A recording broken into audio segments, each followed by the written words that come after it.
folks. Let's get into some sleaze with Fram. We're going to talk more Grammy news and winners and performances coming up very soon.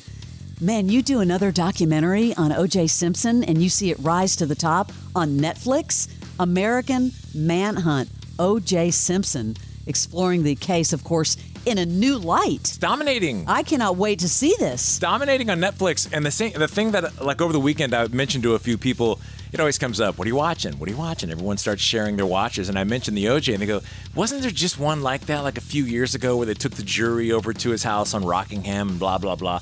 I said, yes. And I was reluctant to hit play on this one. But wow, they're coming out with so many things that we, the people, did not hear. It's stuff that wasn't submitted as evidence. How does this happen years later? I just want to know. I don't know how this stuff, and it was clearly in notes that detectives had put down, and then they shoved it in a book, and then it just doesn't show up, which is really a sad thing if you think about it. Shocking. Listen to this clip. I pulled one for you. This is Ron Shipp. You remember that name with 2 P's? Of course, yeah. He was the cop who was friends with both Nicole and OJ, was on the force many years. He did testify in the case.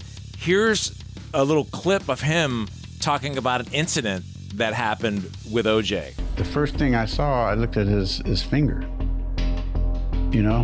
bandage. I asked him, what happened? He just said, I was out in the car trying to get my cell phone I dropped it in there and I cut it in the seat. I said, oh, okay. All right, no big deal, okay. So somebody else comes over, hey, OJ, how you doing, man? What's going on? How you doing? He goes, oh, man, I'm hanging in there. And that person goes, OJ, what happened to your finger? He goes, I cut my finger on a glass in Chicago. So I'm looking at him like, wait, first said you were in the car trying to get a cell phone. I got ready to leave. OJ follows me out. Hey, Ron, how long does it take DNA to come back? And I'm thinking to myself, how would he want to know about DNA? He said that they asked me to take a lie detector test, and I said, why would you not want to take the lie detector test? And he said, I've had dreams of killing her. And I was like, you had dreams of killing her? Here she's dead? But now I knew I couldn't get out of there fast enough. I left OJ's house, and I got in my car. Just very upset and tired right now. He wants to get some rest. And I called my wife first, and I was crying. Yep. I was crying because I knew he did it. Man, that is chilling. And the clip there is actually the clip of him getting in his car after that moment. So they cut in a lot of footage that they had from back then. But there are so many wows when you're watching this.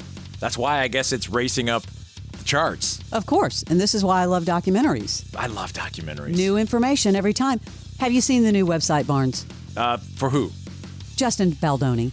No, he has a full website? Justin Baldoni ramps up his little feud with Blake Lively with a new website. Yeah, this is insane. It contains his amended complaint and a timeline of events related to the case. I will tell you this, it is such a he said, she said. His attorney amended his lawsuit due to the overwhelming amount of new proof that has come to light. This fresh evidence corroborates what we all knew all along, that due to purely egotistical reasons, Ms. Lively and her entire team colluded for months to destroy reputations through a complex web of lies. But I'll tell you what, on the other side, the New York Times is saying his legal filings are rife with inaccuracies. Rife, including, for example, the bogus claim that the Times had early access to her civil rights complaint. So back and forth it is happening, but the guy launched a new website.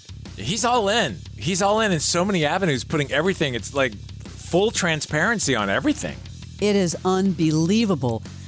Did you see that Kevin Costner's ex is now engaged? This is less than a year after finalizing her bitter divorce. To the trainer or the neighbor? Yes. Christine Baumgartner, yes.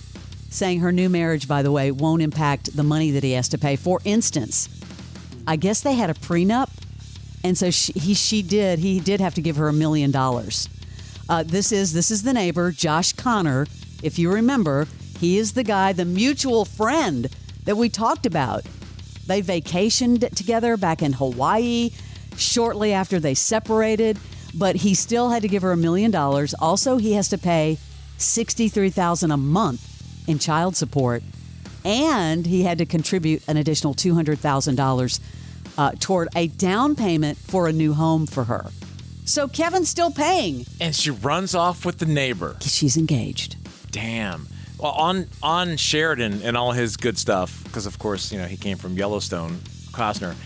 What do you call it when you're getting through a season of a show and then you get to the end of the last, the season finale or whatever. Right. And you don't want to finish it, so you stop it so you have that. Does that have a name? It should actually have a name because you don't want it to end, correct? I don't want it to end. That's where I am on Landman. The season finale is like an hour 20. I'm halfway in and I've hit pause because I know there's nothing for me at the end. When it's over, It's over. And then you have to wait. Sometimes you have to wait a year and a half, and you're like, it's crazy. You got to see it, though, because it's excellent. I know, but I'm saving it for what, So I don't good. know what moment, but for some moment. We need to come up with a name for that. That needs a name. Seriously. That is your Celebrity Sleaze.